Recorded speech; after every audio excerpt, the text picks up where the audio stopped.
시청자 여러분 안녕하십니까? 오늘 하루 우리 증시는 정말 한 편의 드라마 같았습니다. 아마 오늘 장중에 주식창을 보시면서 가슴을 쓸어내리거나 이게 무슨 일이지 하고 당황하셨던 분들 많으셨을 겁니다. 결론부터 말씀드리면 오늘 우리 시장은 새벽에 전해진 엔비디아의 초강력 호실적이라는 강력한 엔진을 달고 질주하기 시작했지만 장중에 전격 발표된 한국은행의 기준금리 인상이라는 급 브레이크를 만나면서 상승폭을 반납하는 흐름을 보였습니다. 오늘 코스피는 전날보다 104.16포인트 상승한 6,912.37로 마감했습니다. 오늘 아침 장이 열릴 때만 해도 전장 대비 무려 187.91포인트 급등한 6,996.12로 출발하면서 시장의 오랜 염원이었던 마의 7,000선 탈환을 단 4포인트 앞두고 코앞까지 다가갔었죠. 하지만 결국 7,000선의 문턱을 넘지 못하고 6,912선에서 멈춰섰습니다.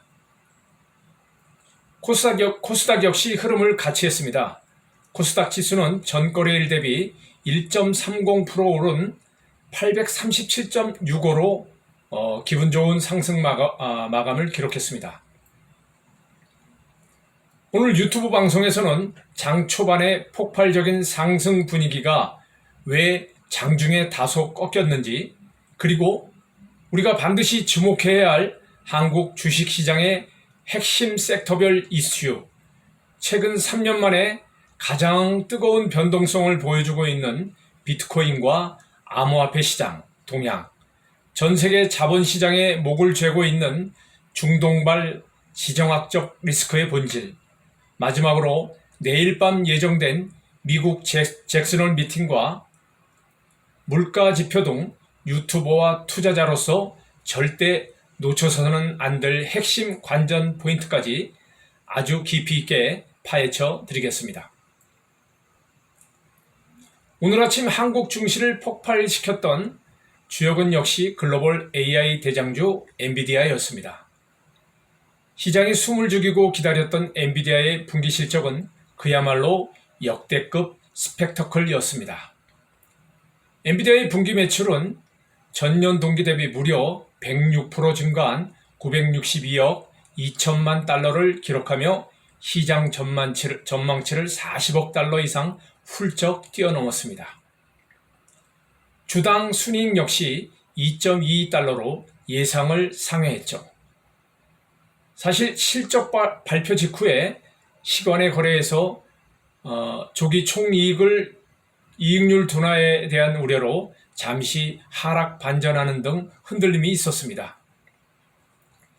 하지만 이어진 컨퍼런스 콜에서 젠순왕 최고 경영자가 AI 인프라 수요는 여전히 견고하며 장기 성장 가이드라인은 확실하다고 못을 박으며 주가는 다시 4%대 강세로 반등했습니다.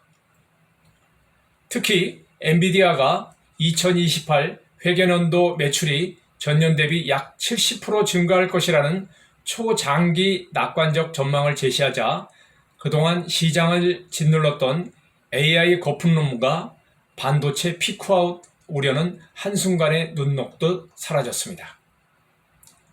이 온기는 고스란히 대한민국 반도체 투톱에게 전달되었습니다. 엔비디아 실적은 곧 고대역폭 메모리와 고성능 D램의 강력한 수요를 보증하는 보증수표이기 때문입니다. 삼성전자는 오늘 장 초반 3% 넘게 급등하며 26만 9,500원까지 치솟았다가 종가는 1.72% 상승한 26만 5천원에 마감했습니다.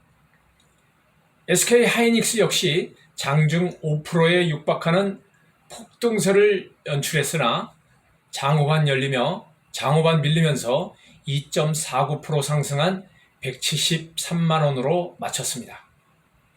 비록 장 후반에 밀리긴 했지만 반도체 업종 전반의 투자 심리가 완연한 호전 국면에 진입했다는 것이 전문가들의 공통된 분석입니다. 그렇다면 왜 우리 코스피는 7천선을 턱 밑에 두고 주저앉았을까요? 바로 오전 10시경 날아든 한국은행 금융통화위원회의 기준금리 인상 소식 때문이었습니다. 한은금통위는 오늘 기준금리를 기존 연 2.5%에서 3%로 0.25% 전격 인상했습니다. 심지어 이번 인상은 지난번에 이은 두 차례 연속 금리 인상입니다. 시장은 한은이 경기 둔화 우려를 감안해 긴축 속도를 조절해 주길 내심 바랐지만 한은은 끈질긴 물가 압력과 들썩이는 환율을 잡기 위해 매파적 결단을 내렸습니다. 기준금리가 3%대에 진입하자 증시는 즉각 반응했습니다. 금리 인상은 기업들의 자금 조달 비용을 높이고 밸류에이션 부담을 주기 때문에 투자자들이 장 초반에 잡았던 매수 포지션을 급하게 차익 실현으로 돌린 것입니다.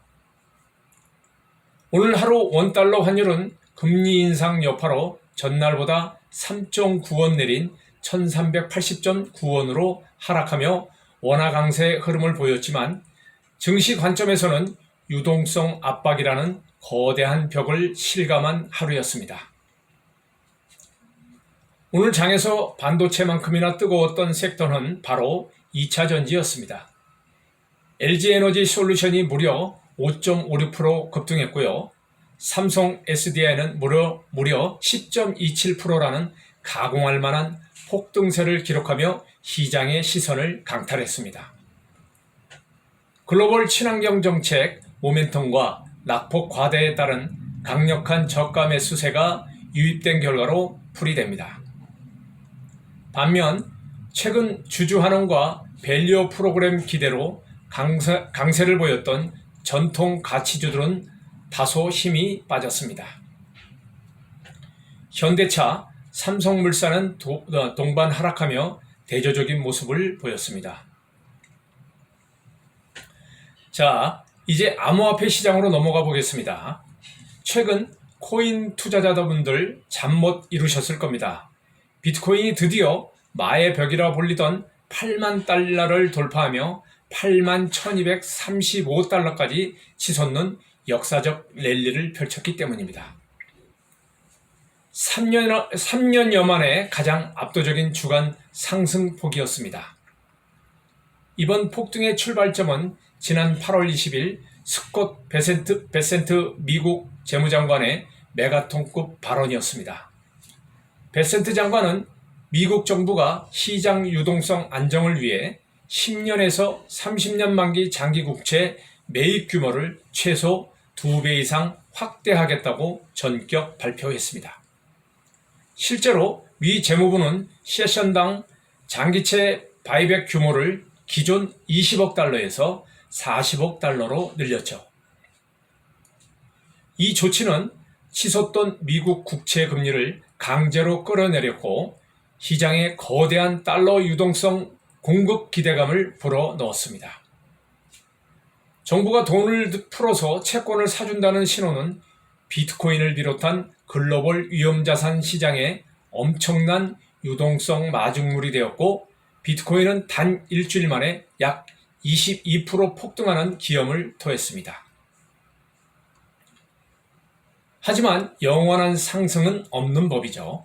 2026년 8월 27일 현재 비트코인은 79,500달러 안팎에 갇히며 숨고르기 양상을 보이고 있습니다. 국내 거래소 업비트 기준으로도 오후 2시경 1억 900~700만 원 선에서 정체되는 흐름을 보였습니다. 8만 달러를 찍자마자 차익 실현 매물이 무더기로 쏟아진 탓입니다. 온체인 데이터 분석기관 크립토 퀀트에 따르면 비트코인의 수익 공급 비율 지수가 1.4에 도달했습니다. 이는 지난 7월 말 이후 최고치로 현재 비트코인을 쥐고 있는 대다수의 장기 보유자들이 엄청난 수익 상태에 있다는 것을 뜻합니다. 수익이 가득 차 있다 보니 8만 달러라는 심리적 고점에서 고래들의 매도 압력이 강해진 것이죠. 현 시점 가장 중요한 핵심은 차익 실현을 하려는 고래들의 매도 물량을 시장의 새로운 신규 수요가 얼마나 흡수해 줄 수 있느냐입니다. 다행히 제도권 자금의 유입은 탄탄합니다. 미국 비트코인 현물 ETF 시장은 8월 26일 기준 2억 3,212만 달러의 순유입을 기록하며 무려 8거래일 연속 자금 유입세를 이어가고 있습니다. 블랙락의 IBIT가 유입을 주도하고 있어 기관들의 장기적 신뢰는 여전합니다. 코인 투자자분들이 유튜버로서 혹은 개인 투자자로서 무조건 콘텐츠로 다루고 주목해야 할 대형 이벤트가 9월에 대기 중입니다. 바로 9월 15일 예정된 미국 상원의 클래리티법 표결입니다. 이 법안은 가상자산이 도대체 증권이냐 상품이냐를 가르는 명확한 기준을 법으로 제정하고 미증권거래위원회와 상품선물거래위원회의 감독 관할권을 확실하게 정리하는 법안입니다. 최근 미국에서 가상자산 발행 관련 제도적 틀이 잡히는 와중에 클래리티법까지 통과된다면 규제 불확실성이 완전히 해소되면서 그동안 규제 때문에 진입하지 못했던 헤지펀드와 기관들의 진짜 뭉칫돈이 유입될 가능성이 큽니다. 8만 달러 아래에서 조정을 받는 지금이 어쩌면 거대한 변곡점 전의 마지막 기회일 수 있습니다. 자, 주식과 코인 시장을 모두 뒤흔들고 있는 거대한 배후, 바로 지정학적 리스크를 짚어보겠습니다. 최근 글로벌 증시가 반등세를 보이고는 있지만 마음 놓고 상방을 외치지 못하는 근본적인 이유는 중동의 화약고가 언제 터질지 모르기 때문입니다. 최근 중동의 핵심 해상 운송로인 호르무즈 해협 일대의 군사적 긴장감이 다시 최고조로 치솟았습니다. 이에 따라 원유 공급 차질 우려가 확산되면서 국제 브렌트유 선물 가격이 장중 배럴당 93에서 95달러 선까지 수주 만에 최고치로 치솟는 기염을 토했습니다. 유가가 95달러 선을 위협하자 글로벌 자본시장은 발칵 뒤집혔습니다. 간신히 잡혀가던 글로벌 인플레이션 불씨에 다시 기름을 붓는 격이기 때문입니다. 원유 가격이 오르면 전 세계 제조 원가가 오르고 이는 중앙은행들이 금리를 내리지 못하게 막는 부메랑이 되는 것입니다. 여기에 불을 지핀 것이 미국 재무부입니다. 미 재무부는 이란의 무역 상대국 등의 자금줄을 완전히 차단하기 위해 역대 최대 규모의 금융 공세와 추가 경제 제재안을 전격 발표할 예정입니다. 이란과 거래하는 제3국의 기업이나 금융기관까지 처벌하는 강력한 세컨더리 제재가 포함될 것으로 알려지면서 위험회피 심리가 극대화되었습니다. 다행히 최근 이틀간은 숨통이 조금 트였습니다.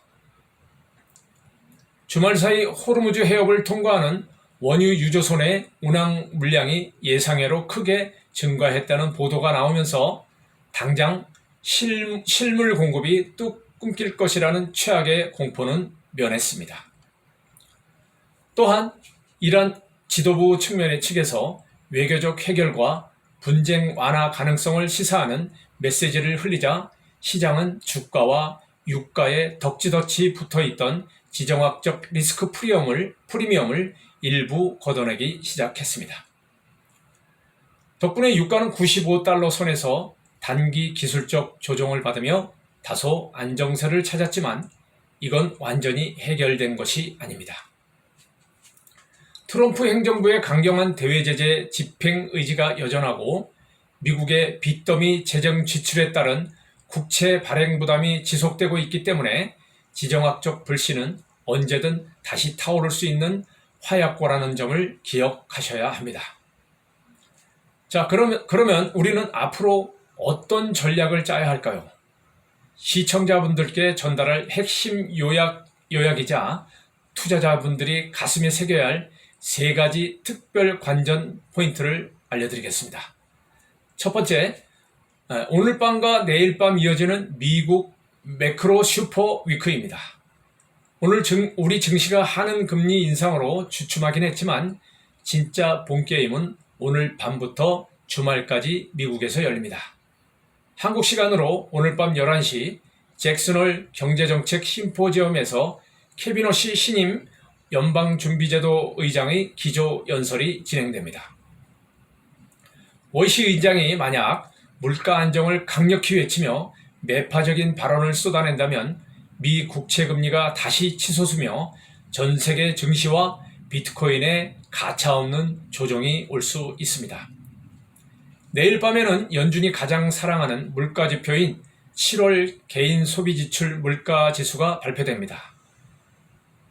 지난달 물가가 시장 예상보다 끈질기게 높게 나올지 아니면 안도감을 줄지에 따라 9월 글로벌 통화정책의 방향타가 결정됩니다. 주말 전까지는 공격적인 배팅보다 철저한 관망이 유리합니다. 둘째로 반도체 독주 속에 금융주 방어벽 트랙 전략입니다. 국내 주식시장을 보실 때는 투 트랙 전략이 필수적입니다. 엔비디아 효과로 인해 삼성전자와 SK하이닉스 중심의 반도체 섹터가 주도주 역할을 지속하겠지만 한국은행이 금리를 3%까지 올린 고금리 장기화 환경입니다. 이런 고금리 매파적 매크로 환경에서 주가 상승률과 실적 개선이 가장 정비례하는 대안은 바로 은행과 보험 등 금융주입니다. 장단기 금리차가 유지되면 은행의 순이자 마진이 개선되고 보험사는 장기물 금리 상승 시 자본 부여율이 좋아지는 구조적 수혜를 입습니다. 반도체로 수익을 극대화하되 포트폴리오의 일정 부분은 강력한 주주환원 매력까지 겸비한 금융주로 압축해 방어벽을 세우는 전략이 필요합니다. 셋째는 비트코인 8만 달러 돌파 이후의 수요 교체 흐름인데요. 비트코인은 현재 과열된 기술적 지표를 시키는 횡보 구간에 있습니다. 고래들의 차익 실현 매도를 미 현물 ETF 자금과 규제 명확성이 얼마나 단단하게 받아주느냐가 관건입니다. 8만 달러라는 심리적 저항선이 뚫리고 안착하는 순간 연말 12만 달러를 향한 차세대 랠리가 시작될 수 있으니 암호화폐 시장의 자금 유입 흐름을 매일 체크하시길 바랍니다. 이상 오늘 준비한 긴급시황 분석은 여기까지입니다. 엔비디아의 환호와 한국은행의 기습 인상, 그리고 중동의 긴장감 속에서 자본시장은 쉼없이 요동치고 있습니다. 하지만 위기 속에서 언제나 거대한 부의 기회가 숨어 있습니다. 오늘 전해드린 잭슨홀 미팅과 물가지표 변수들을 잘 체크하셔서 현명한 대응하시길 바라겠습니다. 감사합니다.